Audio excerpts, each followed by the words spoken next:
Man, I said I was going to talk about Beast Wars, and I still haven't really touched it. That's because, to be fair, when I said that, I didn't really have that much to talk about. Yeah, sure, I had some of the reissues and the Kingdom figures. What? That doesn't count. What? Who put that in the script? David, what the hell? Ugh. But anyway, I recently went on the gym that is Facebook Marketplace and gathered a bounty of Beast Wars figures for an absurdly cheap price. No, don't ask how much. I'm not going to tell you. Today's subject in particular came from that lot, and it also comes from one of the most unique parts of Beast Wars.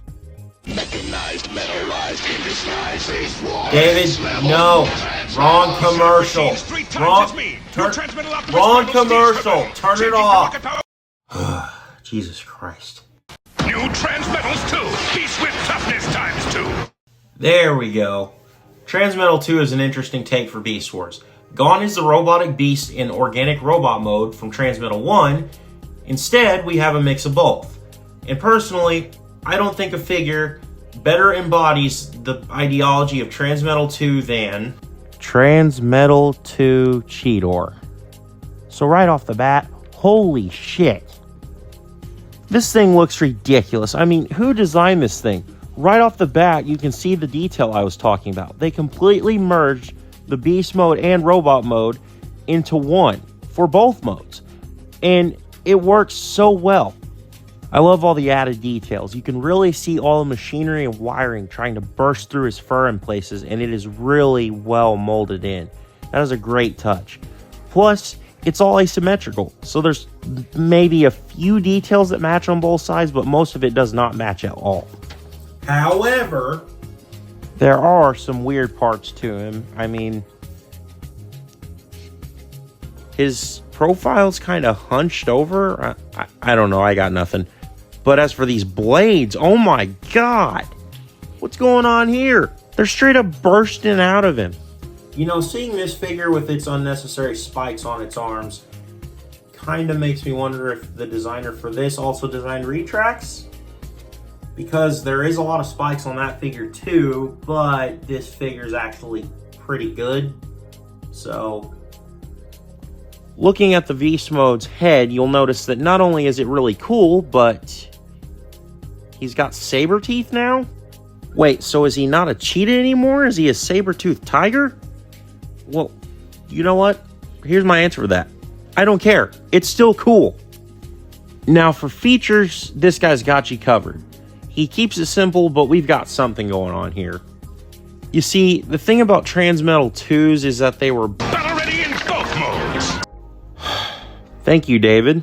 I could have said that myself, but whatever. So for features, as you can see, you have a missile here on his back.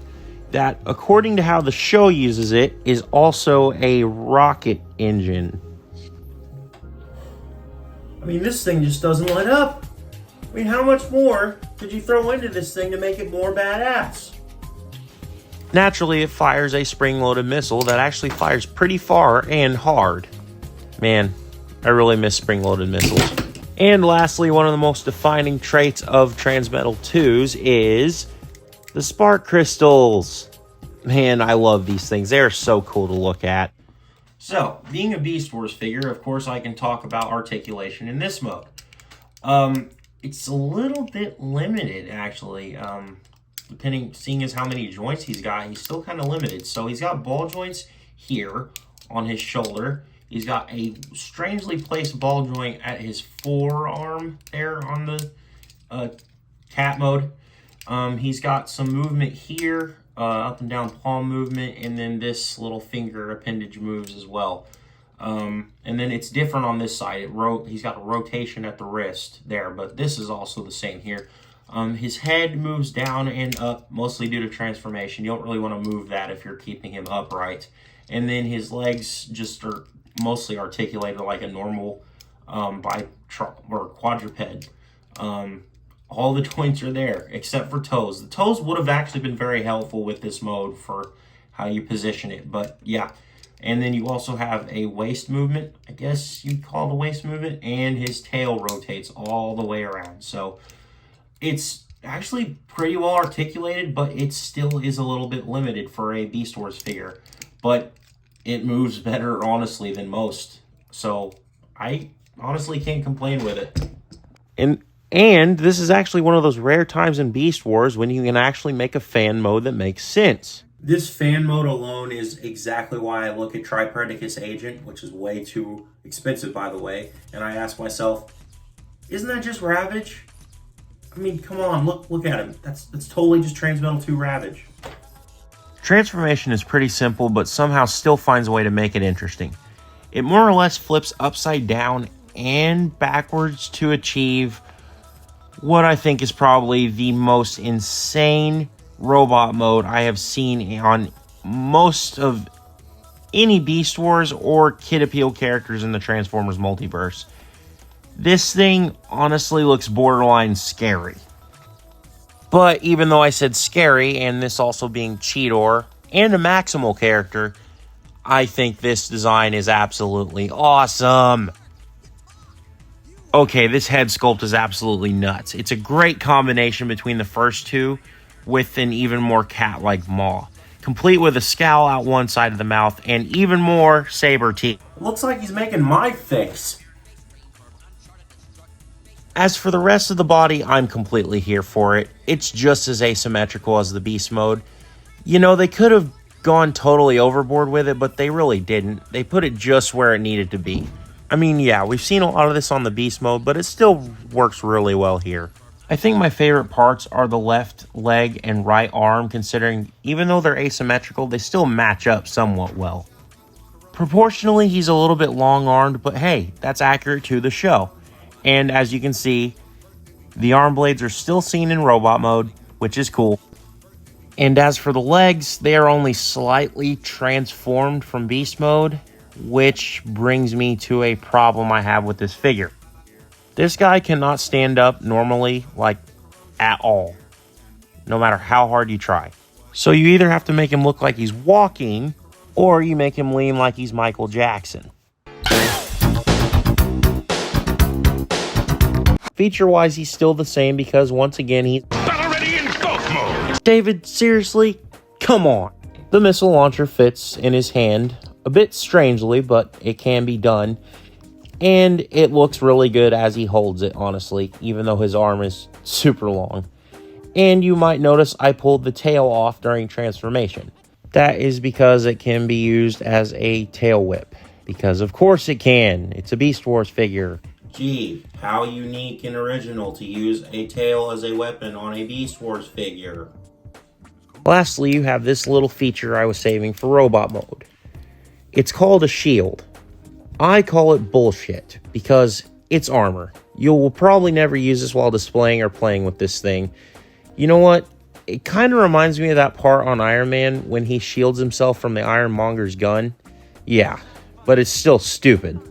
I'm still allowed to hate it. This thing is absolutely dumb. I don't know what they're trying to pull with this. Wrapping things up, I mean, for articulation, it's pretty much the same as Beast Mode, except it's a little bit more useful. I mean, the ball joint at the shoulder is way better here, and so is it at the elbow, even though you can't bend it down all the way. But it still does what it needs to. And then the head rotates. It's just on a peg. It's not a ball joint. It just rotates. You got a wrist joint as well, wrist swivel. There you go. You got ball jointed thighs. No thigh swivel, unfortunately. And then you got these digitigrade legs due to him having his Beast Mode's legs for legs. So it's pretty much exactly the same, but I cannot complain about it being in the robot mode. And you can pose the tail when you're not using it. And honestly, you could kind of use it as a stand for him. So that is good. I am very, very satisfied with the articulation for its time. Overall, this figure is very cool. But is it good? Yes, but it has aged. But you know what? So is a lot of good figures. I realize this figure is not for everyone, but it is still cool. The articulation is limited and it has some weird things about it, but I still really like it. I would recommend it if you're a Beast Wars fan, if not, just for research purposes, just to see how sick this thing looks. It is a cool 90s action figure, and that's what you should remember when looking at this thing. It's from the 90s, so it's going to have some things about it that don't really fit today's aesthetics, but it's still worth a pickup just to have a look at it. As always, guys, I've been Treebot Reviews. Thank you so much for watching. If you liked the video, like, subscribe, share with all your friends, and I'll see you all in the next one. Keep growing your collections.